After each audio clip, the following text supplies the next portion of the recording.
दोस्तों आज के बाद आपसे तत्काल में वेटिंग टिकट बुक कभी नहीं होगा। अगर आप भी दोस्तों वेटिंग टिकट तत्काल में बुक करते करते परेशान हो चुके हैं कि आपसे अगर कंफर्म नहीं कटता है तो वह वेटिंग लिस्ट में चला जाता है, तो दोस्तों आज के इस वीडियो में मैं आपको एक ऐसा ट्रिक के बारे में बताने वाला हूं जिससे दोस्तों अगर आप तत्काल टिकट बुकिंग के टाइम पे वह अप्लाई कर देते हैं तब दोस्तों जिंदगी भर अगर आप तत्काल में टिकट बुकिंग करिएगा तब दोस्तों बुक नहीं होगा, यह अलग बात है, लेकिन आपसे वेटिंग में तो कभी भी नहीं जा पाएगा। हाँ, ना बुक होए यह भी हो सकता है, लेकिन वेटिंग टिकट बुक तो कभी नहीं होगी। क्योंकि दोस्तों होता क्या है कि जब भी आप तत्काल में टिकट बुकिंग कर रहे होंगे तब दोस्तों पेमेंट के बाद आपको नहीं पता होता है कि मेरा यह कंफर्म कटेगा या फिर वेटिंग लिस्ट में जाएगा। लेकिन दोस्तों मान के चलिए कि आपसे 90% अगर हमेशा वेटिंग लिस्ट में चला जाता है तो होता क्या है कि ट्रेन चार्ट बनने के बाद, यह आपको भी पता है अच्छी तरीके से और मेरे को भी पता है, ट्रेन चार्ट बनने के बाद भी वो आपका तत्काल का वेटिंग टिकट कंफर्म नहीं होता है तो आपका पैसा तो रिफंड आ जाता है, नो प्रॉब्लम, लेकिन क्या पूरा पैसा रिफंड आता है? अरे भाई साहब पूरा आता ही नहीं है,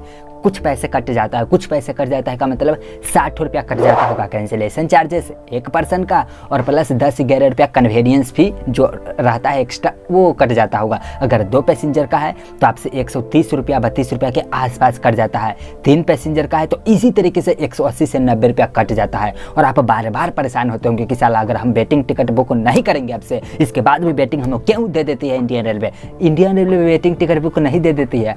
आपको एक चीज करने नहीं आता है, इसके वजह से आप खुद से वेटिंग टिकट बुक कर लेते हैं। तो चलिए आपको क्या चीज वो अप्लाई करना है, तो चलिए शुरू करते हैं। दोस्तों सबसे पहले आप थोड़ा सा मेरी कहानी सुनिए, इंटरेस्टिंग सुनने में मजा आएगा। दोस्तों मैं भी सबसे पहले क्या करता था कि जब भी मैं अपना तत्काल में टिकट बुकिंग करता था, चूंकि दोस्तों मेरे को एग्जाम्स देने के लिए एक दिन पहले टिकट बुकिंग करना होता था, तब दोस्तों मैं टिकट बुकिंग करता था तो होता क्या था कि पेमेंट हो जाने के बाद मैं यह खुश हो जाता था कि अरे तत्काल में मैंने टिकट बुकिंग कर लिया, लेकिन उसमें लिखा होता था TQWL वेटिंग लिस्ट। लेकिन मैं सोचता था यार मैं तो बुकिंग कर लिया हूँ, काफ़ी सारे लोगों कहते हैं कि तत्काल में टिकट आप बुक ही नहीं कर सकते, लेकिन मैंने तो बुकिंग कर लिया ना कम से कम।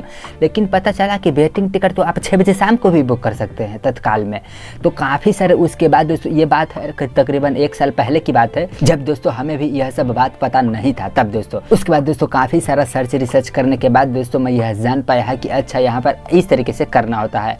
तो दोस्तों उस दिन के बाद से जब भी मैं तत्काल में वेटिंग टिकट बुक करता हूँ तो एक चीज़ अप्लाई करता हूँ जिसके वजह से कंफर्म हुआ तो ठीक, और ना बुक हुआ तो एक भी पैसा कटेगी नहीं। जितना भी पैसा कट जाएगा, टिकट बुकिंग नहीं हुआ, चूंकि वेटिंग में तो बुक नहीं होगा तो टिकट बुकिंग हुआ नहीं लेकिन पैसा कट गया तो एक पैसा मेरे को रिफंड आ जाता है, एक भी रुपया इंडियन रेलवे नहीं काट पाती है। इसके लिए दोस्तों आपको क्या करना है कि जब भी आप लोग तत्काल में टिकट बुकिंग करते होंगे तब दोस्तों पैसेंजर नाम डालने के ही पेज में वहाँ पर 2 ऑप्शन दिखाई देता है आपको। पहला कंसीडर फॉर ऑटो अपग्रेडेशन और दूसरा book only if confirm birth allotted. ध्यान से सुनिए कान खोल कर दोस्तों, book only if confirm birth allotted पे टिक कर दीजिए। जब भी आप तत्काल में टिकट बुकिंग कर रहे हैं उस पर टिक कर दीजिए। टिक करने के बाद जब भी आप पेमेंट कर दीजिएंगे ना तो आपको टिकट कटेगा तो कन्फर्म ही कटेगा।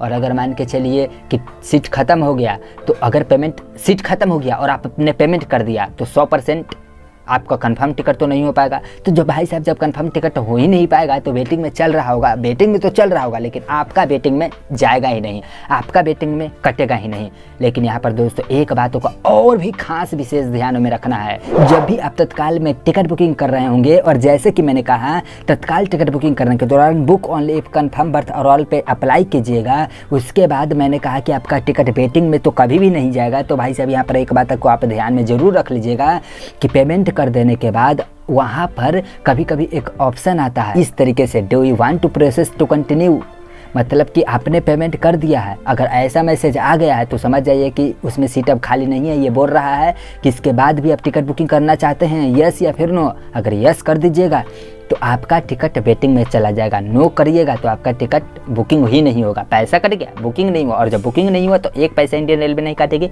सारा का सारा पैसा आपको रिफंड आ जाएगा बैक टू सोर्स। लेकिन आपने यस कर दिया तो जितना नंबर चल रहा होगा तत्काल की वेटिंग लिस्ट उतना में आपका चला जाएगा। इसीलिए दोस्तों जब भी आप इंडियन रेलवे में तत्काल टिकट बुकिंग करें तो book only confirm birth all पे टैप करें और टैप करने के बाद पेमेंट कर देने के बाद अगर ऐसा ऑप्शन आता है तो हमेशा नो पे ही क्लिक करें, जिससे कि दोस्तों आपको जितना भी पैसा कटा है तो एक भी पैसा ना कटे। इंडियन रेलवे आपको पूरा का पूरा बैक टू सोर्स रिफंड कर सके। तो दोस्तों अगर आप ये सब बातों का ध्यान करते हैं और ये सब अप्लाई करते हैं तो यकीन मानिए एक भी पैसा आपसे नहीं कटने वाला है। मैं खुद ऐसा ही अप्लाई करता हूँ, क्योंकि मैं जानता हूँ ना कि तत्काल में ज़्यादातर वेटिंग कन्फर्म नहीं होती है। तो दोस्तों फाइनली अगर आप ये चीज़ करते हैं तो तत्काल की टिकट हमेशा जो आपका बार बार वेटिंग में चला जा रहा था, अब वो बार बार हमेशा वेटिंग में कभी नहीं जाएगा। सो दोस्तों अगर आपको ये वीडियो पसंद आए तो प्लीज़ इस वीडियो को एक लाइक कर दीजिए यार, और अगर आप हमारे चैनल पर नए हैं तो हमारे चैनल को सब्सक्राइब करके हमारा मेहमान बन जाइए। चलिए फिर मिलते हैं एक नए और इंटरेस्टिंग वीडियो में, तब तक के लिए जय हिंद, जय भारत, जय श्री राम।